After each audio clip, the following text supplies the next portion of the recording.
There were some powerful lessons that I learned as to how you can both help a project succeed and completely sink it and screw it up if you get these things wrong. The AI tools are not the secret to success with an AI filmmaking project. It's been almost a year now since I began my AI filmmaking journey. Coming from a traditional filmmaking background and with a screenplay that I love, that I want to see as a finished movie, I was looking at AI tools as being the way that I might be able to hopefully turn my screenplay into a watchable movie using AI tools.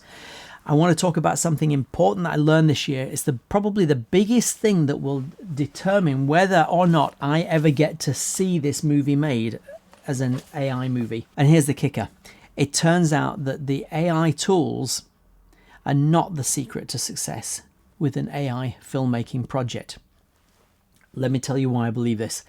I had a great meeting with Tom Payton, the writer and director of Where the Robots Grow. It's a movie that was released recently that was made with AI tools as its foundation and its backbone. Brilliant movie, incredible accomplishment. But the one big thing that I learned from Tom when I was finding out about how they used AI to make this movie is that it still requires a team.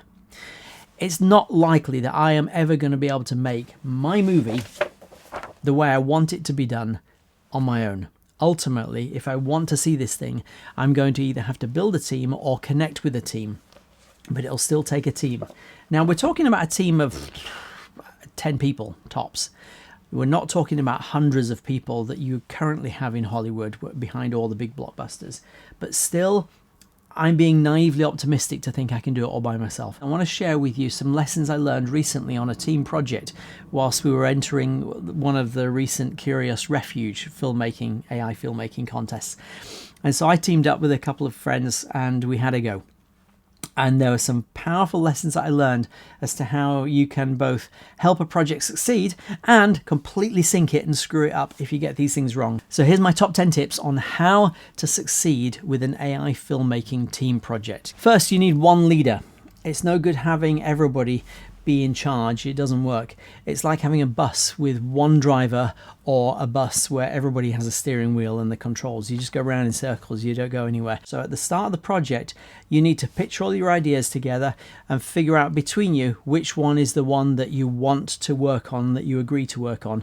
And then the person who is in charge of, well, you pick your leader from that process. Now, it's also important to have a production manager, somebody who is basically a project manager to keep track of milestones that you all agree, timescales and deadlines, and just to keep track on where we are in the project. It could be the same person as the project lead, but it could be another member of the team. And by the way, you could have a team where anybody in that team is capable of leading the team or of managing the project. You just need to make a decision and then stick with it. There's no room for micromanaging in these kind of teams. If you are the kind of leader who likes to micromanage, that's fine, but a team environment is probably not for you. And if you need to micromanage your team, then that's not really a team environment either. Number two, the leader needs to always be available.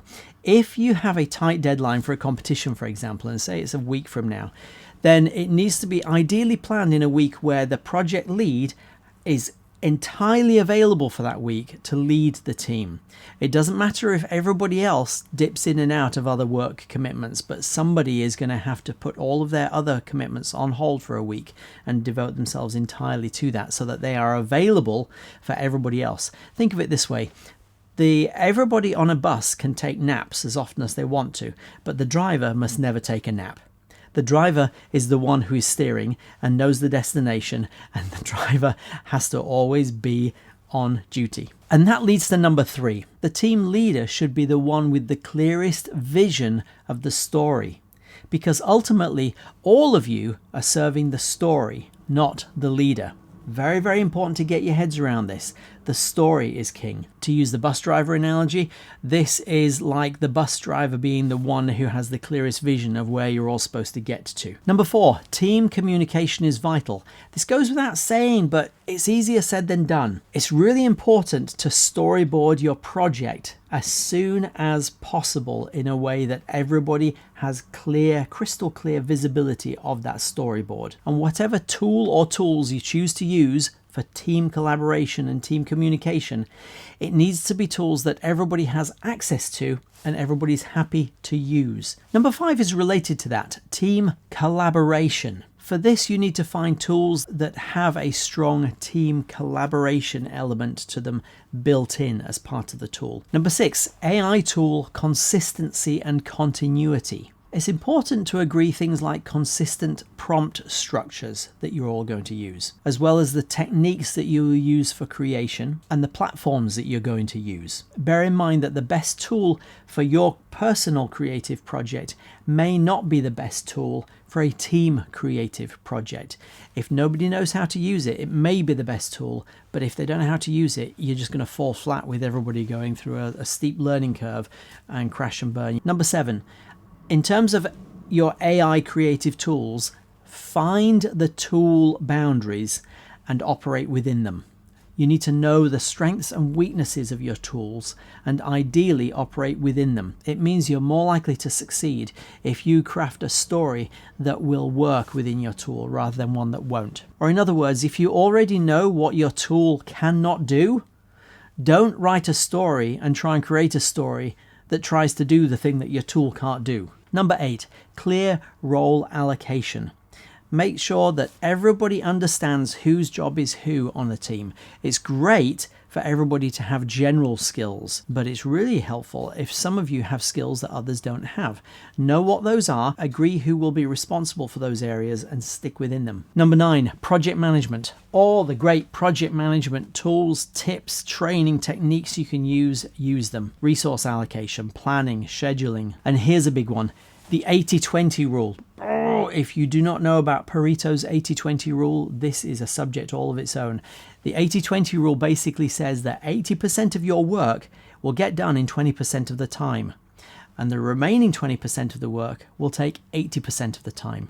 This is important because if you are willing to acknowledge this and accept this, it means that if you have like a 5-day period to create your project, if it's a competition or something like that, then 80% of your work will take 20% of the time. It means that if you want the whole 100% done, you need to have 80% of your work done on day 1, because the rest of the time is going to be taken up taking your project from the 80% point all the way up to the 100% point. Or you need to be ready to accept that your project will only ever be delivered at an 80% level, and you all need to be happy with that. If you're serious about wanting a 100% project, you need to have 80% of it done in the first day of a 5-day project. Don't believe me? Think of any other time that you've been involved in a project. Think of moving house. Think of planning a wedding. Think of planning a trip somewhere. Something that you don't do every day. Something that's a one-off. Think of how you got most of it done quite quickly. And then think of how long it took to finish the actual task.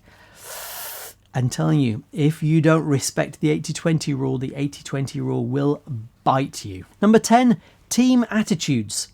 You need to assume that everybody on the team is going to be wrong some of the time. In fact, a lot of the time, and right some of the time as well.